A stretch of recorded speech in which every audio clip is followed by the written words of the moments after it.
আসসালামু আলাইকুম বন্ধুরা, স্বাগতম জানাচ্ছি আমার ক্ষুদ্র সফলতা ফার্ম ইউটিউব চ্যানেলে। আশা করি সবাই ভালোই আছেন।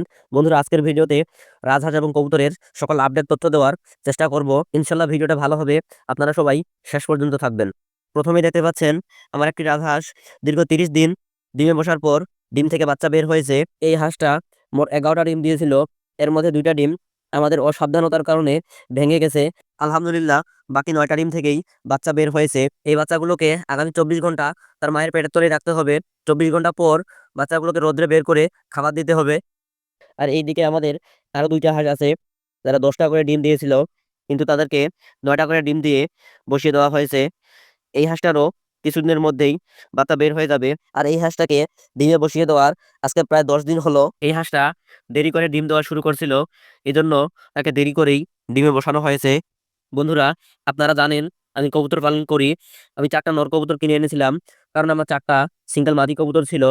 আলহামদুলিল্লাহ 2 থেকে 3 দিনের মধ্যেই আমার 3টা নতুন নর কবুতর মাদি কবুতরগুলোর সঙ্গে জোড়া নিয়ে ফেলেছে। আর চতুর্থ নর কবুতরটাও যেন খুব দ্রুতই জোড়া নিয়ে ফেলে, সেজন্য একটা মাদি কবুতরের সঙ্গে খাঁচায় আটকিয়ে রাখছি। আর এই যে লাল কবুতর দুটাকে দেখতে পাচ্ছেন, এই কবুতর দুটা জোড়া নিয়ে ফেলেছে। এর মধ্যে লাল কবুতরটা খুবই অ্যাগ্রেসিভ। আমি যে পুরাতন কবুতরগুলোকে এখানে এনে ছেড়ে দিয়েছিলাম, তাদের মধ্যে 2 জোড়ার কাছে ডিম ছিল। আর ওই লাল কবুতরটা এখানে এসে এই কবুতরের সঙ্গে মারামারি করার ফলে একটা ডিমকে ভেঙে দিয়েছে।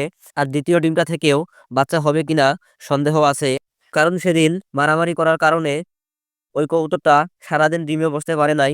আর এই যে দেখুন, আমাদের এক জোড়া কবুতরের বাচ্চাও আছে, যেগুলো পুরাতন ঘর থেকেই এখানে এনে বসিয়ে দিয়েছি। আর এইখানে আমাদের দেশি মুরগির বাচ্চাগুলো একসঙ্গে খাবার খাচ্ছে। আরো অনেক দেশি মুরগির বাচ্চা আছে যেগুলোকে বাইরে ছেড়ে দেওয়া হয়েছে। এই যে বাইরের বাচ্চাগুলো, তারা উন্মুক্ত পরিবেশে খাবার খেয়ে বেড়াচ্ছে।